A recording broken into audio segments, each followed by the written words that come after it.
ನೋಡಿ ಸರ್, ಈ ರಸ್ತೆಗೆ ಬಂದಿರುವಂಥ ಜಾಗ 3 ಎಕರೆ 27 ಕುಂಟೆ. ಹಲಗೂರಿಂದ 2 ಕಿಲೋಮೀಟ್ರು, ಹೈವೇ ರೋಡಿಂದ ಒಳಕ 1.5 2 ಕಿಲೋಮೀಟ್ರು, ಮಳ್ಳವಳ್ಳಿ ಕನಕಪುರ 2 ನಟ್ ಹೈವೇ ರೋಡಿಂದ ಒಳಗಡೆಗೆ ಈ ರಸ್ತೆಗೆ ಬಂದಿರುವಂಥ ಜಾಗ. ಸುತ್ತ ಪೆನ್ಷನ್ ಆಗೈತೆ. 3 ಎಕರೆ 26 ಕುಂಟೆ, 15 ಕುಂಟೆ ಕರಾವು. ಈ ಊರಿಗೆ ಅಟ್ಯಾಚ್ ಆಗಿರುವಂಥ ಜಾಗ. ಈ ಊರಿಗೆ ಅಟ್ಯಾಚ್ ಆಗಿರುವಂಥ ವಾಸ್ತುಕೋಸ್ಕರ ಗೇಟ್ ಇಟ್ಕೊಂಡಿದ್ದಾರೆ ನೋಡಿರಿ.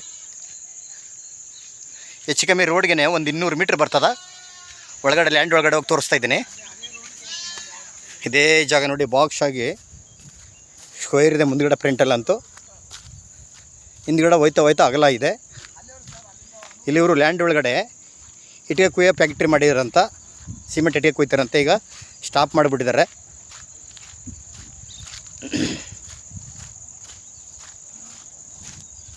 ಬಟ್ ಇದೇ ಊರಿಗೆ ಅಟ್ಯಾಚ್ ಆಗಿರುವಂಥ ಜಾಗ. ನಾಳೆ ಜಸ್ಸಲ್ಲಿ ಕಮರ್ಷಿಯಲ್ ಜಾಗ ಮಾಡೋರು ನಡೀತದ. 3 ಎಕರೆ 26 ಕುಂಟೆ, ಒಂದು 16 ಕುಂಟೆ ಕರಾವಿದೆ ಅಂತ ನೋಡಿ. ಜಾಗ ಹಿಂಗೆ ಹೋಗಿ ರೈಟ್ ತೋರಿಸ್ತೀನಿ. ಈ ಕಡೆ ಕರೆಕ್ಟಾಗಿದೆ. ಹಿಂಗೆ ನೋಡ, ತೆಂಗಿನ ಮರ ಕಟ್ಕೊಂಡು, ಈ ಕಡೆ ತೆಂಗಿನ ಮರ ಕಟ್ಕೊಂಡು,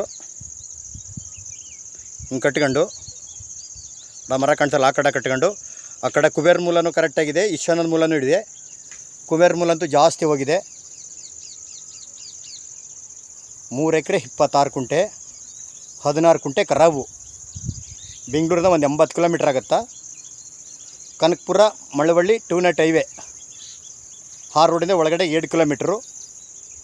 ಕುಂಟೆ 7 ಲಕ್ಷ ಹೇಳ್ತಿದ್ರೆ, ನೆಗೋಷಿಯಬಲ್ ಆಗ್ಬೋದು. ಜಾಗ ಮಾತ್ರ ಮಣ್ಣೆಲ್ಲ ರೆಡ್ ಸೈಲು ತುಂಬ ಚೆನ್ನಾಗಿದೆ.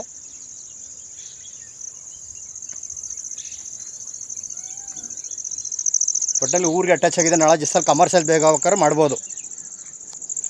ಕುಂಟೆ 7 ಲಕ್ಷ ಹೇಳ್ತಾ ಇದ್ದಾರೆ, ನೆಗೋಷಿಯಬಲ್ಲು.